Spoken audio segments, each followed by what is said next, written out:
Hello, I'm Essie, the homeless woman. I've been getting a few comments, not a lot. Most of the comments been good.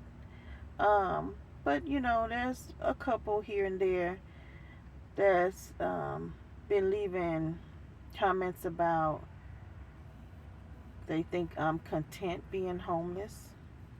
I really don't want a place to live. I'm going to stay homeless and grow my YouTube channel and comments like that. I just delete them.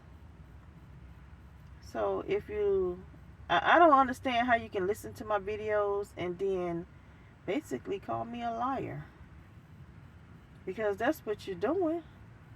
You're calling me a liar. I don't want a place to live. After 12 years, you think I don't want a place to live? Um, and then 12 years, if it was all about a YouTube channel and growing the YouTube channel, I would have started a YouTube channel a long time ago. I was wrestling within myself to even start a YouTube channel. There was something telling me start the YouTube channel a while ago. I know it's the Holy Spirit. But I was like, no, I don't want to start YouTube. I love my privacy. And so I'm like talking to the Holy Spirit. The Holy Spirit said, you don't have any privacy. I'm like, yeah, I know people watching me all the time. And, so I'm going, Holy Spirit telling me to do it. And I'm giving excuses why I don't want to start a YouTube channel. Over 12 years of being homeless, I started a YouTube channel. And someone leaves a comment that I don't want a place to live. I'm going to stay homeless and grow my YouTube channel. I would have did that a long time ago. So it's amazing how people can call you a liar.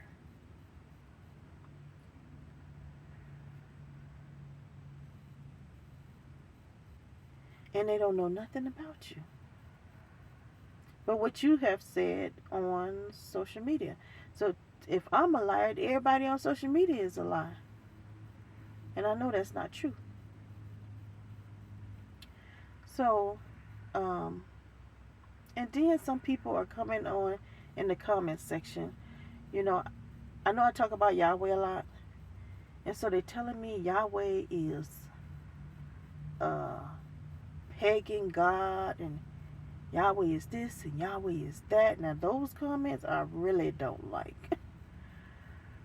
I don't go into other people's videos that preach about Jesus, Muslim, Catholic, or Jehovah Witness. I don't go into those people's channels and tell them about their God. I don't go in there and say bad things. I don't say this or that. They can That's their channel. They can say whatever they want about their God. So when I talk about my God, the God of gods and the Lord of lords, Yahweh Elohim, I can give examples and proof.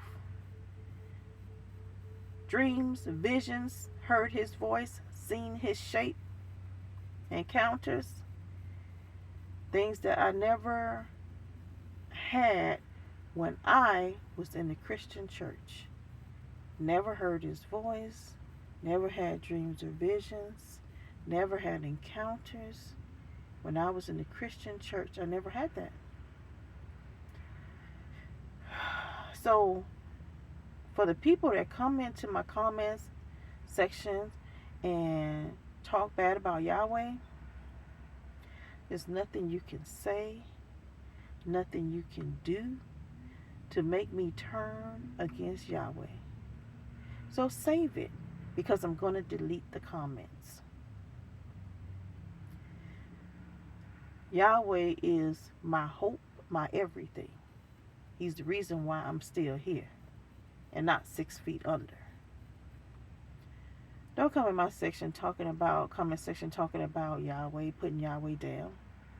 I wouldn't do that in any other person's channel that believe in whatever they believe in. So don't do it in mine. It's just a waste of time because I'm going to delete it.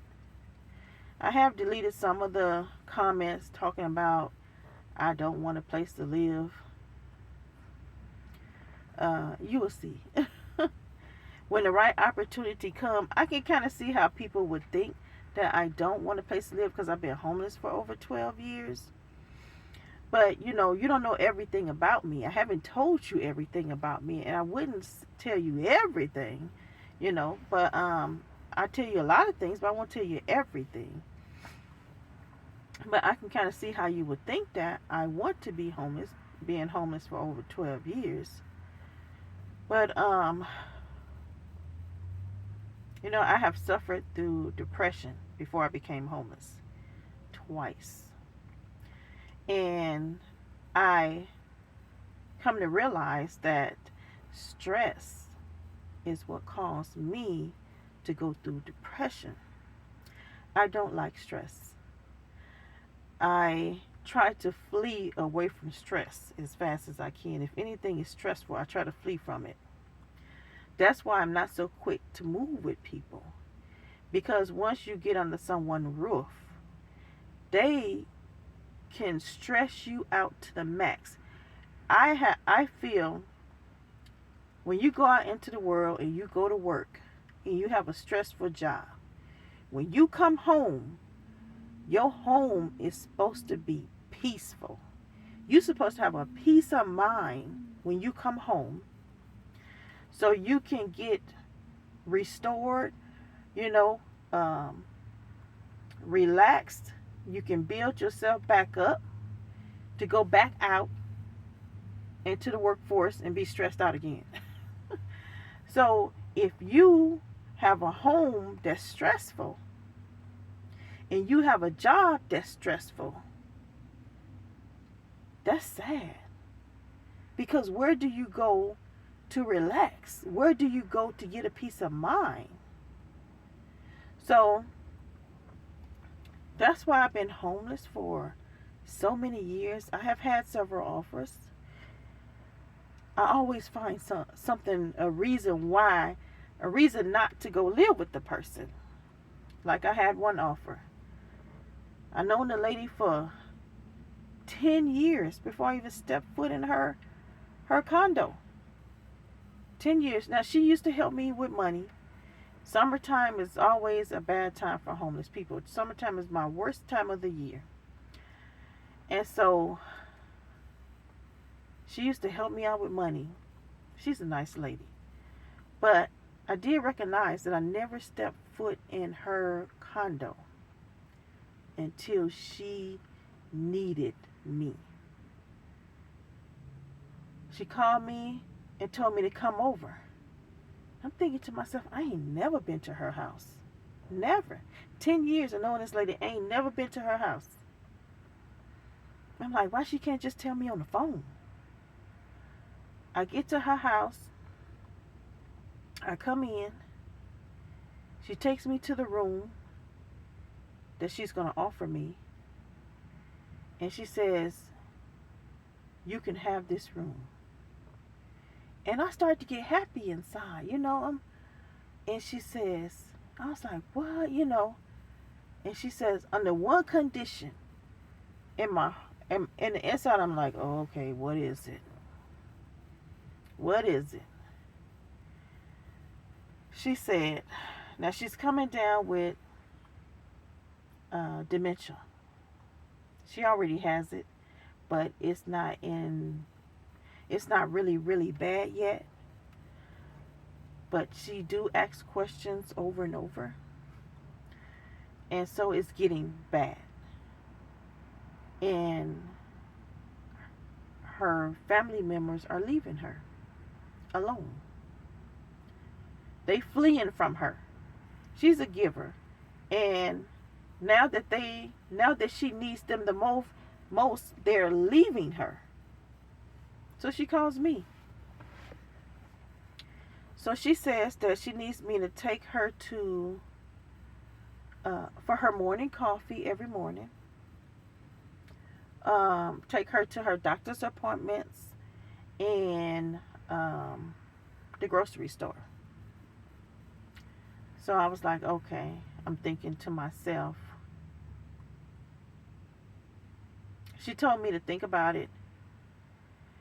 I said, okay, I'll think about it. Then when I was about to leave, she was offering me, oh, you can stay now. You can sleep on the couch. You can sleep on the couch. And I'm thinking to myself, why such urgency in my mind, Why such urgency for me to sleep on the couch? I've been homeless for, let me see, at that time, I think 11 years. Or was it 12? 10, I mean. At that time, it was like around 10 and a half, 11 years I had been homeless. And 10 of those years, she knew I was homeless. Okay, I never stepped foot in her apartment. Why such an urgency now for me to sleep on the couch? Now she's breaking up with her spouse. She's a lesbian, so she's married to a woman. So she's breaking up, and her wife were moving out. But her wife hadn't finished moving out yet. So, and I know her wife is jealous. She's a jealous woman. And so I said, oh no, that's okay. That's okay. I don't need to sleep on the couch tonight. So I leave, and I'm thinking and thinking and thinking. And I'm like, you know what? This don't sound right to me. I've been knowing this woman 10 years. She never invited me to her apartment. It's been summers. It's been hot. She never called and said, come over, get out of the heat. She never called and said, you can come over, take a shower, come over, hang out, nothing. But now that you're coming down with dementia, and your wife is leaving you, your other family member is leaving, you by yourself. Now you invite me over to your home. And you want to give me a room, but you got things you want me to do for the room. And you offer me to sleep on your couch tonight. And I'm like, how this gonna look? I'm on her couch, and her wife coming in and going out getting her stuff. Her wife has shown me that she's jealous-hearted. What situation you put me in when your wife come through that door and see me already moved in, and she haven't even finished moving out all her stuff? How is that going to look? And by the way, I'm not a lesbian. I just want to make that point. How is that going to look? So I was like, And then I was thinking about, like I said, I don't like stress. I flee from stress. I was looking at the fact that now that she needs help so bad, they're fleeing from her. I'm like, why are they leaving her? I have a lot on my plate that I do for myself. We're doing Uber. I have to keep my vehicle up. I have to clean my vehicle every week because I don't like picking up people in a nasty vehicle. And when you do Uber, your vehicle gets dirty quick, So it's a lot to try to keep it clean. Also, I have my online business. I got things that I do for myself, I got to go here and do this, go here and do that. Oh, and another thing she said, you don't have to cook, but it would be nice if you did. Basically saying it would be nice for me to cook meals and stuff. So sometimes I do things for my mother. So my plate is already full. And even with doing things sometimes for my mother, because every time my mother can't figure out, she's in her 70s, she can't figure out this stuff, this new age stuff, computers and all this. She calls me. So I have to do that for her. I be stressed out doing for my mother. So I know that I'm stressed out with all the things that I have to do, then doing for my mother. Now this woman wants me to come move in with her, and she wants me to take her these places, and she wants me to cook meals, and I'm sure clean too. And I'm like, I know my limitations. I know that this is going to stress me out to the max. So I'm like, I can't live with her. I already know I can't live with her. But I did tell her, because she helped me out in the past, I did tell her that I can take you to your doctor's appointments and I can take you to the grocery store. But I can't do the morning coffee because I'm not a morning person. She wanted me to take her to Starbucks to get her morning coffee. I can't do that. I'm not a morning person, so I can't do that. Actually, Starbucks is within walking distance from her where she lived. So she didn't want that. She wanted all or nothing. So it's nothing. That's how I say, when people do for you, like she used to give me money. When people do for you, they do what they want to do for you. Like, she gave me money, but she never invited me to her house. Never stepped foot in her house. Never asked me to come over when it was hot. Never asked me to come over and take a shower. But she gave me money, and so I was happy with that. Thank you for that. I was happy with that. Right? So now, time has passed, and now she's in need. And now she's dictating to me what she want me to do for her. Right? So the things that she want me to do for her, I don't want to do for her. I can't do that. It's requiring too much of me, and it's going to stress me out. If I have a heavy load, it's going to stress me out. But I can do this for you. I can take you to your grocery store. I can take you to your doctor's appointments, and that's what I can do for you. So that wasn't what she wanted. She wanted more. Well, I didn't ask for her when she was offering me the money. I didn't tell her I want more. She gave me what she wanted, and I took that and I said thank you. I didn't ask for more. So I'm telling her what I can do for her, but that's not enough. She want more. So she get nothing from me. So in all my years, it was always something. One time a man said I could come and live with him. I didn't know him. He told a friend of mine from Starbucks that I could come live with him. I don't know. I don't want to move with a man. A man I don't know. I don't know, I don't know if he wants something else. So I'm not doing that. It was always something. Why? I'm not the type of person that I jump on it just to have a roof over my head. I'm going to jump on it, then jump into something that I can't get out of. Jump into something. Who knows what's going on in these people's houses?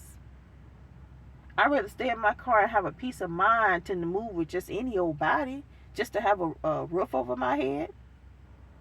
It ain't like I sleep on the ground. I'm out in the elements, I'm in a car. So there's no urgency for me to just jump up and move with anybody. I can be selective because I am in a car. And that's how I am. I have been in my past life, I have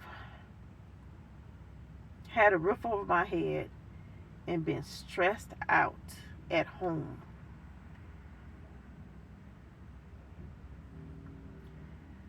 When I got to the point where I had my own place all by myself, it was like heaven.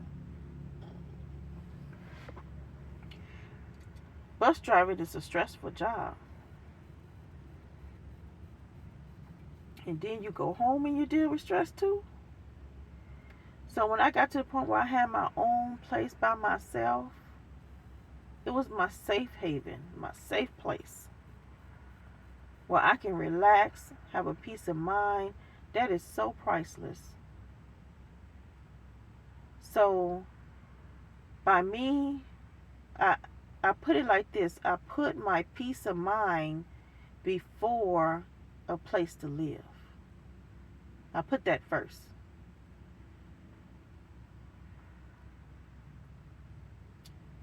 If the person that asks me to come live with them, if I think for any reason that I'm going to be stressed out under their roof, I'm not going. I'm going to stay in my car. One thing I have noticed that in all apartment buildings that I have lived in, I have had more peace in my car than any apartment building.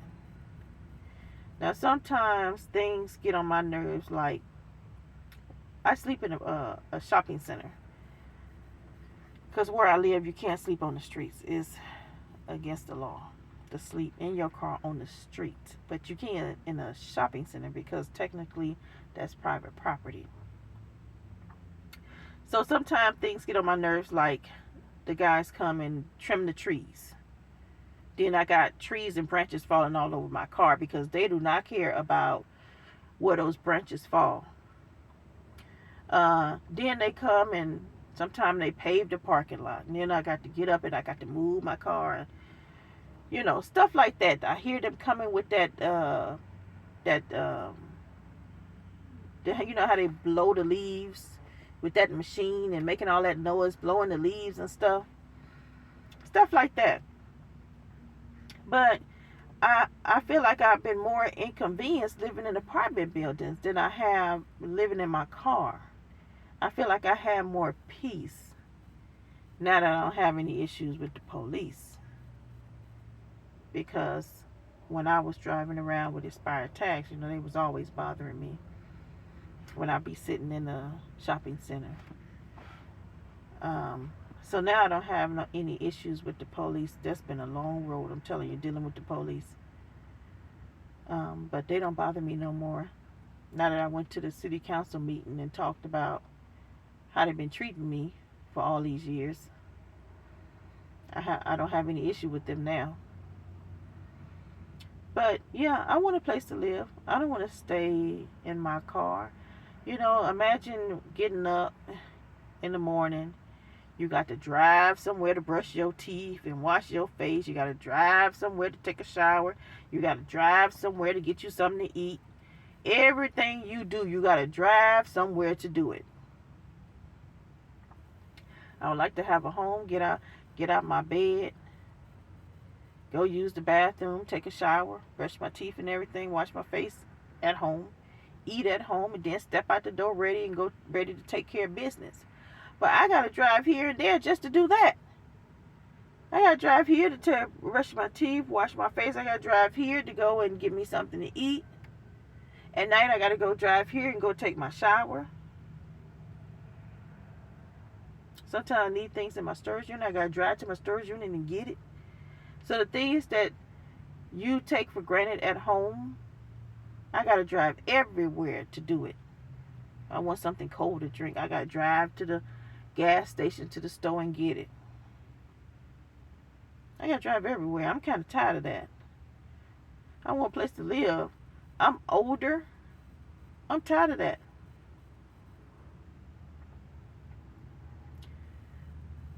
"12 years is enough." But I also don't want to be stressed out either. For me to get an apartment, between $2,000 and $2,500 a month, I gotta work my butt off to afford that. That's a lot. So while I'm working my butt off, the apartment just sitting there empty with furniture in it. And I'm at work working my butt off to have the apartment. That I can sleep there at night, and then the few days that I take off, I have a place to live the few days I take off. But the apartment is mostly going to be sitting there empty. And I'm out working my butt off, stressed out and everything, dealing with traffic, dealing with riders to pay for it. That's stress. I don't want to deal with that.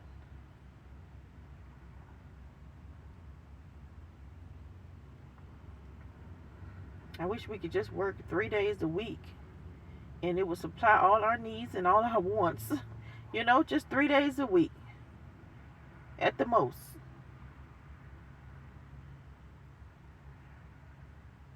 But that's stressful to me, working 5, 6 days a week, 7 days a week.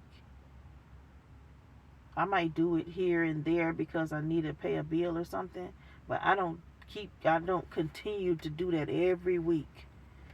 I know I needed some bills paid. I think I was behind on something, and I had worked 6 days in a row, 1 week, not that long ago. But that was just to do what I needed to do. And I went back to 3 days a week. The 3 days a week, I'm doing Uber. Then 4 days a week, I'm doing other things for me, other things for my business, trying to keep this van clean. Cleaning a van is a lot of work. I done talked for 26 minutes already. That went by so fast. Okay, well, I'm going to have to end this video because it cut off last time. So, I'll talk to you guys later. Y'all have a good night.